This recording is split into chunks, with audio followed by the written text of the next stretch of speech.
Welcome to Tony Martignetti Nonprofit Radio coverage of the Nonprofit Technology Conference 2015. We're in Austin, Texas at the Convention Center. Our hosts are NTEN, the Nonprofit Technology Network.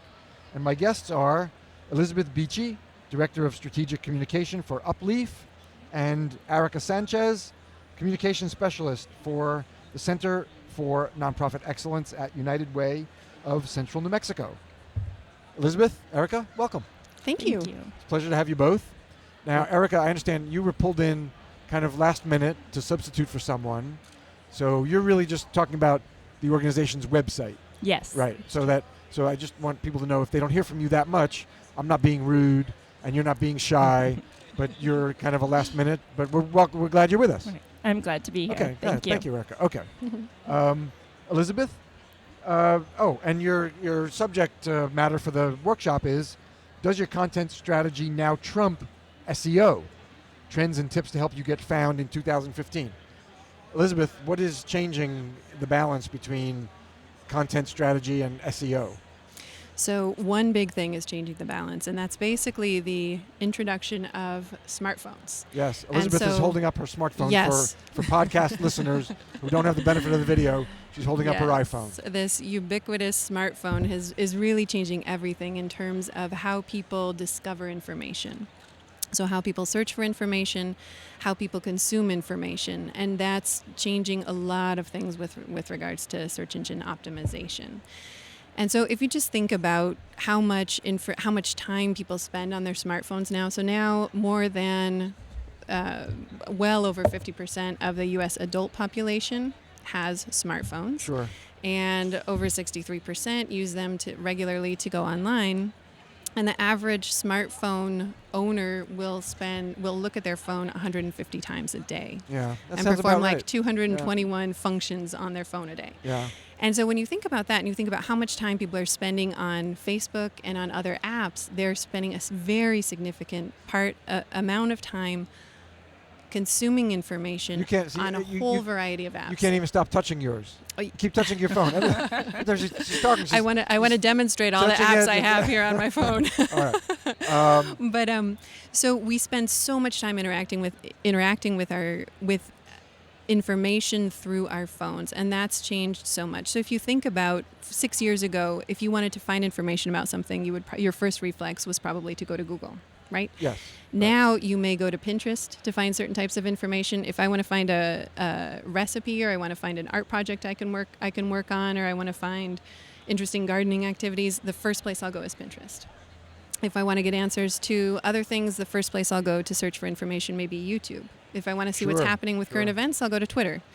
If I want to find, and so those are just the social media apps that we tend to turn to, and where we spend a lot of time. So 25% of time spent on the internet today is spent on Facebook. That's very, very remarkable. Wait, say that again. 25%? 25% of time spent on the internet in the United States is spent on Facebook. Not just on the phone. No, not just phone. On the internet is spent Facebook? on Facebook. Wow. Yes. Okay. And so millennials say that their first source of news, or their first source of information about like breaking news that's happening, they learn about it from Facebook. So you think about all of the different social media apps that we're interacting with on a regular basis. And then you also can think about the different apps that we use for finding a restaurant, or for finding houses for sale in your neighborhood. There's so many different apps that are available. And so with the rise of the smartphone, there's been kind of a fragmentation of how people find information on the web. So that has affected the volume of content coming to websites through search engine optimization or through organic searches. Yeah. And so that's very significant. But then, of course, the search engines themselves are adapting their algorithms to take this new reality into account as well.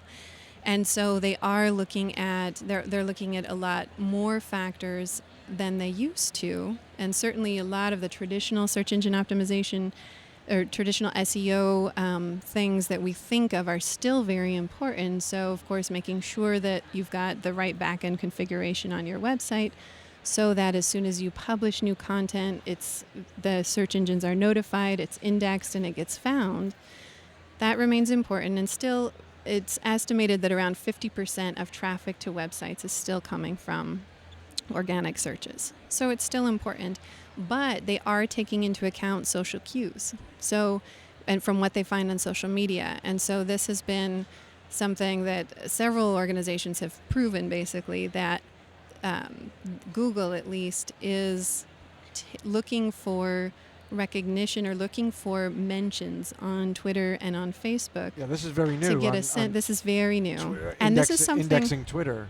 Google and indexing they're Twitter. not really. So yes, they seem to be paying attention to what's being said on Twitter and also on Facebook, and it's more about mentioning an organization's name. So how many times is an organization mentioned? And that gives them an indicator of the level of authority that this particular organization has in their field. And then if an organization has strong authority in their field, then their content that's published is likely to bump up the ranking of that. So that's an interesting piece of this. And there are other elements as well, but definitely the search engines are also adapting to this new reality. And a few other things that are probably worth mentioning are they're also rewarding websites that are mobile friendly. And that's very much related to this whole idea of consuming information through mobile phones. So websites that are mobile friendly are both getting ranked higher. But also now when you search for something, and this has been going on for a few months now. She keeps touching her phone. I know. She's obsessive with the damn phone. I wish I could This pick is it up and unbelievable just demo it right now. Well, everybody doesn't have the benefit of the video. A lot of this is podcast listening. So I'll put it down. I doubt you will. But all right. But now when you search for something on a search engine on your phone, then the results will show whether it's mobile friendly or not. So it will actually list mobile friendly or not. So you can skip the websites that are not mobile friendly. Okay. So, and then they're also prioritizing, so the mobile friendly piece is important, also security is important. So there are several different updates that they're making to their algorithms to adapt to this new reality. So we'll be talking more about that tomorrow too. Okay, and the engines we're talking about are not only Google, but Yahoo. Is Yahoo a serious search player or not really? They're working hard at it. They're working hard at it. But I think their proportion of the search market is still pretty small compared Bing, to Google and Bing as well. Pretty small. Also, still small. Yeah. Google is still. The in the 90s. 90. I mean, in terms of percentages of searches done with an internet search engine, not considering Yahoo or I didn't mean Yahoo. I meant YouTube. Without going into the content, YouTube, you mentioned Pinterest. Without doing that, right. Google is still over 90% of the searches? by far, and I don't have the exact number, but Google is still by far the leader. Is. They say that YouTube is the second most popular search engine. Okay. Which is interesting. Do we know the proportion of global search versus within a content provider within a social site search? So Google versus searching in YouTube and Pinterest and searching in Twitter. Do we know that proportion of the global versus the channel searches? I don't actually have the exact statistics with me, but certainly Pinterest is up and coming, growing in terms of a search engine. So more and more people are turning to Pinterest, and I think Pinterest is a really interesting case study also just because they have done this amazing job of getting there, and this kind of brings it back to one of the topics that we'll be talking about tomorrow also, which is community-generated content and how powerful community-generated content can be for a nonprofit's overall content strategy. But Pinterest is an interesting example of that because they have 70 million users, and they have been able to get their users basically to index all of this content from across the web. Yeah. But not so. Google Index uses its bots and its algorithms to index content, whereas Pinterest is drawing on its users and on the way that they understand information and what users think is relevant and valuable and how users classify that information. And so it's a very intelligent way of indexing all of that content because it's basically pooling together the opinions of millions and millions of people. And so I think that we'll see Pinterest become a more and more important search engine in the future. And certainly their visual search is very engaging as well. What can a nonprofit do around community-created content? That's a lot of what we'll talk about tomorrow. Yeah, let's share some tips for strategies for engaging your community to do that. Absolutely. Communities. We all have multiple communities. Absolutely. Volunteers, donors, vendors, maybe even board members, other volunteers. Yeah, how do we get them engaged? Absolutely. So I would say there are kind of two different angles to take on this. One that we'll be talking about tomorrow is building community-generated content into your infrastructure. And that is something that we've seen work really well for many different nonprofits, and the Center for Nonprofit Excellence is a great example of this. They have, and I'll let Arika talk a little bit more about this too, but just to name a couple of examples to respond directly to your question, they have a volunteer connection section of the website.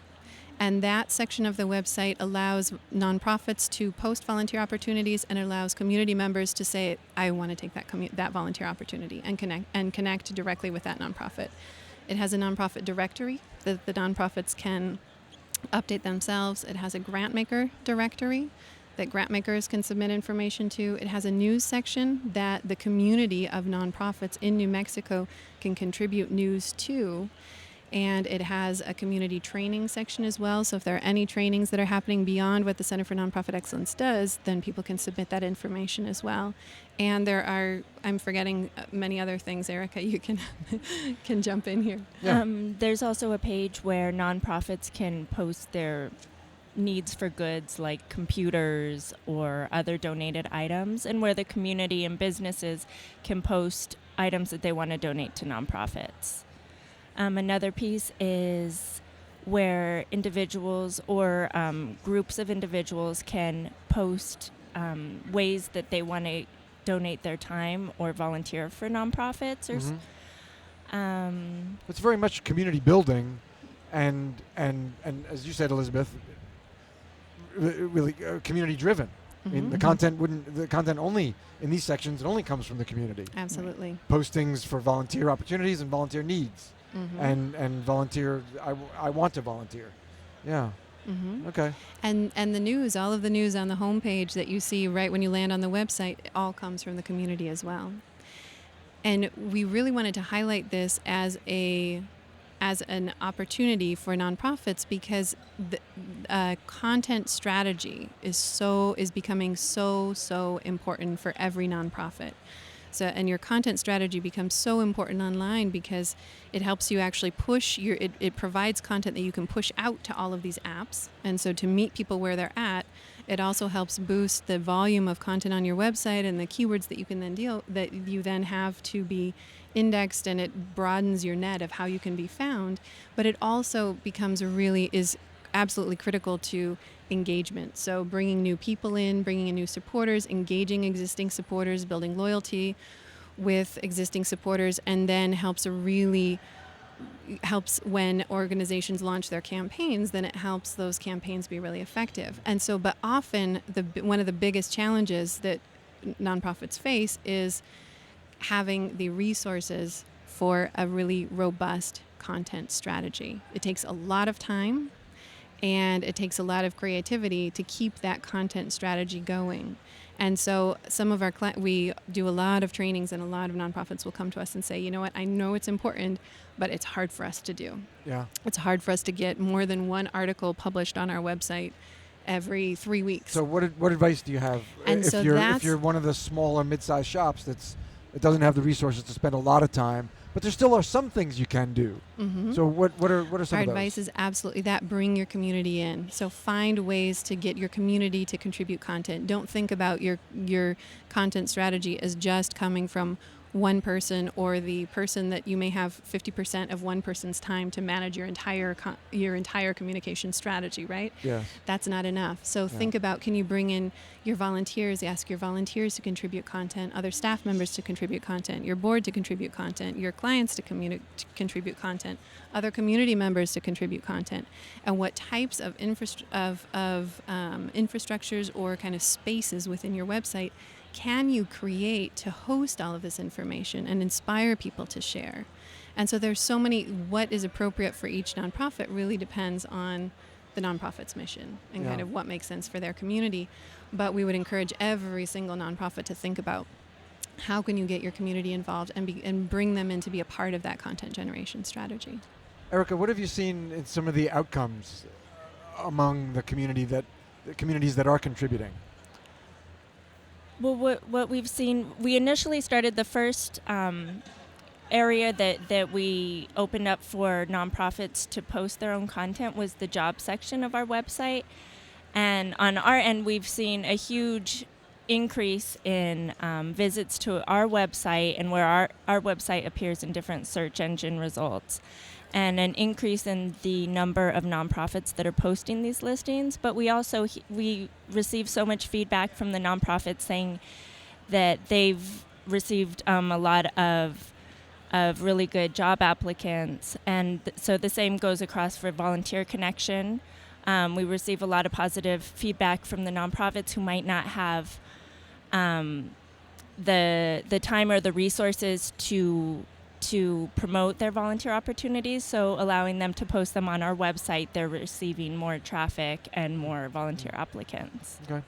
Elizabeth, what we have another like 5 minutes or so together. Mm-hmm. What other strategies can we share for getting found? And this is basically what we're talking about, right? Absolutely. What else haven't I asked you yet, or haven't you shared? So certainly, so one thing that's really important in looking at the infrastructure of your website and that will help this whole content strategy work is making sure that the website is social media optimized.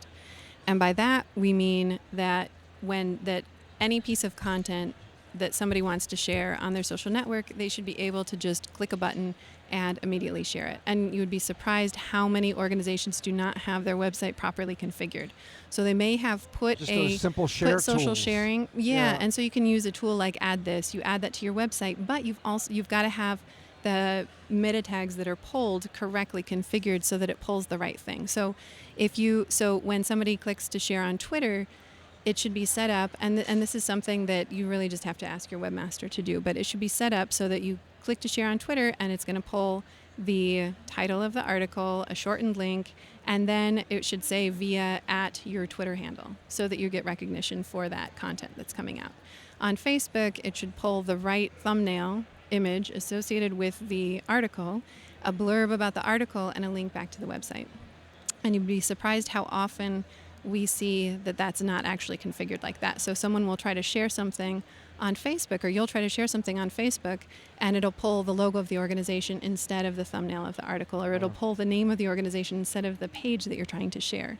So that's a really important piece, is that the social media optimization piece. That's a great one. That's a great tip to everybody can understand it, and it's not incredibly technical. No, and it's not something that's going to take your webmaster too long to do. Okay. But it's something that's absolutely critical to do.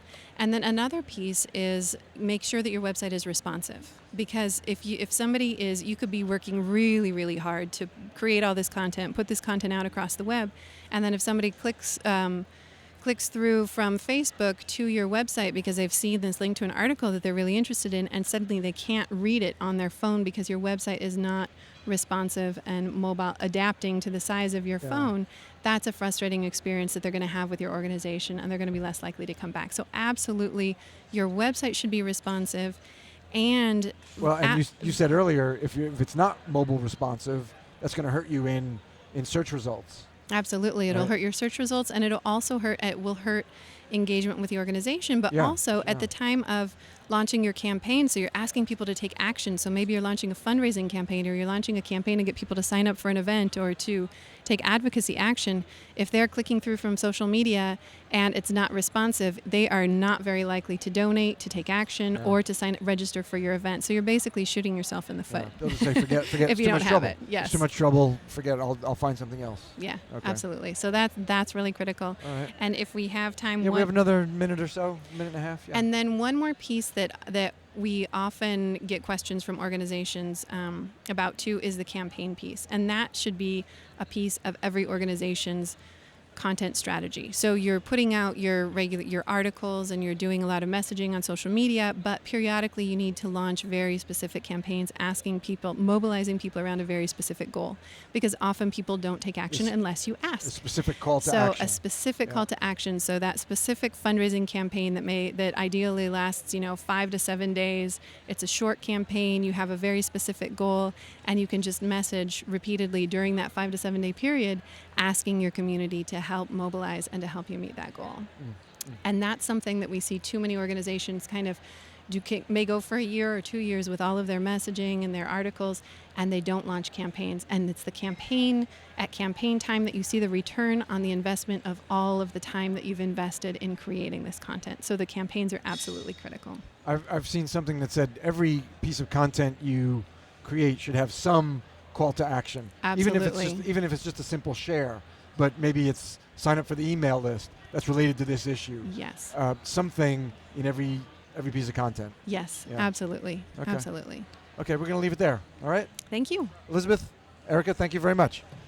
They are Elizabeth Beachy, Director of Strategic Communication for Upleaf, and Arika Sanchez, Communication Specialist for the Center for Nonprofit Excellence at United Way of Central New Mexico. Ladies, thank you again. Thank you. This is Tony Martignetti, Nonprofit Radio coverage of the Nonprofit Technology Conference 2015. Thank you very much for being with us.